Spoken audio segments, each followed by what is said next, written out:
اب یہ سب لوگ یہاں آئے۔ بیان کیا کہ اسماعیل کی والدہ اس وقت پانی پر ہی بیٹھی ہوئی تھی۔ ان لوگوں نے کہا، کیا آپ ہمیں اپنے پڑوس میں قیام کی اجازت دیں گی؟ ہاجرہ نے فرمایا کہ ہاں، لیکن اس شرط کے ساتھ کہ پانی پر تمہارا کوئی حق نہیں ہوگا۔ انہوں نے اسے تسلیم کر لیا۔ ابن عباس نے بیان کیا کہ نبی کریم نے فرمایا کہ اب اسماعیل کو پڑوسی مل گئے تھے۔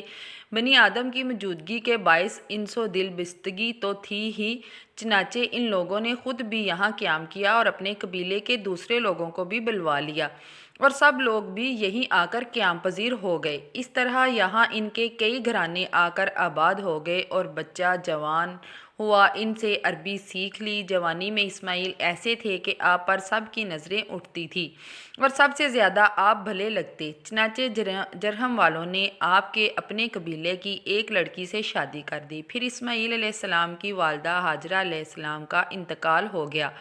حضرت اسماعیل کی شادی کے بعد ابراہیم یہاں اپنے چھوڑے ہوئے سرمایہ کو دیکھنے تشریف لائے۔ اسماعیل گھر پر موجود نہیں تھے، اس لیے آپ نے ان کی بیوی سے ان کے متعلق دریافت فرمایا۔ انہوں نے بتایا کہ روزی کی تلاش میں کہیں گئے ہیں۔ پھر آپ نے ان سے ان کی معاش وغیرہ کے متعلق دریافت فرمایا تو انہوں نے کہا کہ حالت اچھی نہیں ہے، بڑی تنگ ترشی میں گزر اوقات ہوتی ہے۔ اس طرح انہوں نے شکایت کی کہ ابراہیم نے فرمایا کہ جب تمہارا شوہر آئے تو ان سے میرا سلام کہنا، اور یہ بھی کہ وہ اپنے دروازے کی چوکھٹ کو بدل ڈالیں۔ پھر جب اسماعیل واپس تشریف لائے تو جیسے انہوں نے کچھ انسیت سی محسوس کی اور فرمایا، کیا کوئی صاحب یہاں آئے تھے؟ ان کی بیوی نے بتایا کہ ہاں، ایک بزرگ اس صورت کے یہاں آئے تھے اور آپ کے بارے میں پوچھ رہے تھے۔ میں نے انہیں بتایا۔ پھر انہوں نے پوچھا کہ تمہاری معیشت کا کیا حال ہے؟ میں نے ان سے کہا کہ ہمارا گزر اوقات بڑی تنگی ترشی سے ہوتا ہے۔ اسماعیل نے فرمایا کہ انہوں نے تمہیں کچھ نصیحت بھی کی تھی؟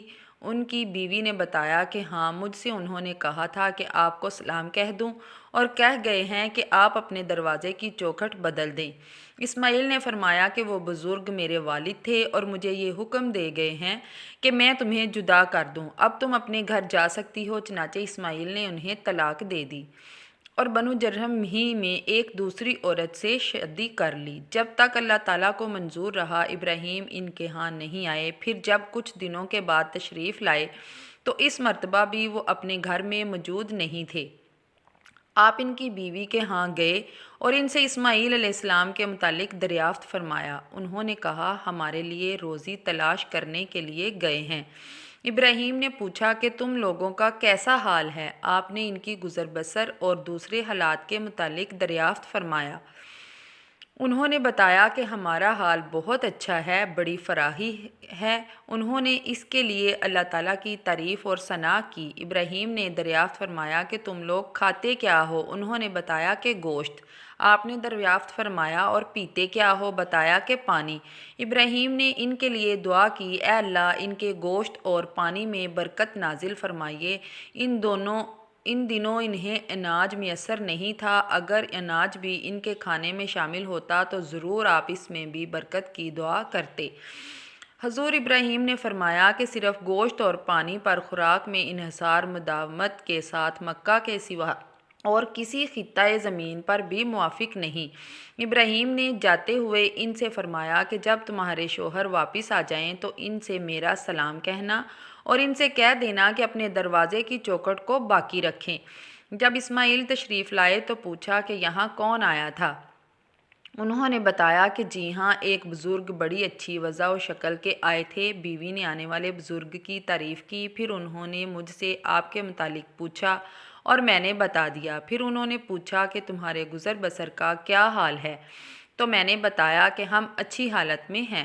اسماعیل کے نام نے دریافت کیا کہ انہوں نے تمہیں کوئی وصیت بھی کی تھی؟ انہوں نے کہا کہ جی ہاں، آپ کو انہوں نے سلام کہا تھا اور حکم دیا تھا کہ اپنے دروازے کی چوکھٹ کو باقی رکھیں۔ اسماعیل نے فرمایا کہ یہ بزرگ میرے والد تھے، چوکھٹ تم ہو، اور آپ مجھے حکم دے گئے ہیں کہ تمہیں اپنے ساتھ رکھوں۔ پھر جتنے دن اللہ تعالیٰ کو منظور رہا ابراہیم ان کے ہاں نہیں تشریف لائے۔ پھر جب تشریف لائے تو دیکھا کہ اسماعیل نام زمزم کے قریب ایک بڑے درخت کے سائے میں اپنے تیر بنا رہے تھے۔ جب اسماعیل نے ابراہیم کو دیکھا تو سر و قد کھڑے ہو گئے اور جس طرح ایک باپ اپنے بیٹے کے ساتھ معاملہ کرتا ہے وہی طرز عمل ان دونوں حضرات نے ایک دوسرے کے ساتھ اختیار کیا۔ پھر ابراہیم نے فرمایا، اسماعیل، اللہ تعالیٰ نے مجھے حکم دیا ہے۔ اسماعیل نے عرض کیا کہ آپ کے رب نے جو حکم آپ کو دیا ہے آپ اسے ضرور انجام دیجیے۔ انہوں نے فرمایا، اور تم بھی میری مدد کر سکو گے؟ عرض کیا کہ میں آپ کی مدد کروں گا۔ فرمایا کہ اللہ تعالیٰ نے مجھے حکم دیا ہے کہ میں اس مقام پر ایک گھر بناؤں، اور آپ نے ایک اونچے ٹیلے کی طرف اشارہ کیا کہ اس کے چاروں طرف۔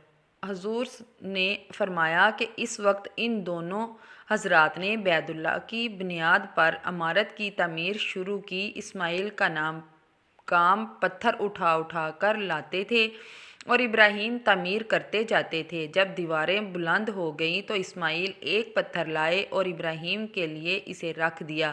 اب ابراہیم علیہ السلام اس پتھر پر کھڑے ہو کر تعمیر کرنے لگے۔ اسماعیل نمائندۂ پتھر دیے جاتے تھے اور یہ دونوں حضرات یہ دعا پڑھتے جاتے تھے، ہمارے رب ہماری طرف سے قبول کیجیے، بے شک آپ بڑے سننے والے، بہت جاننے والے ہیں۔ فرمایا کہ دونوں حضرات تعمیر کرتے رہے اور بیت اللہ کے چاروں طرف گھوم گھوم کر یہ دعا پڑھتے رہے، ہمارے رب ہماری طرف سے یہ قبول کیجیے، بے شک آپ بڑے سننے والے، بہت جاننے والے ہیں۔ کیسا لگا آپ کو آج کا واقعہ؟ کمنٹ باکس میں ضرور بتائیے گا۔ ملیں گے انشاءاللہ اگلی ویڈیو میں، تب تک کے لیے اللہ حافظ۔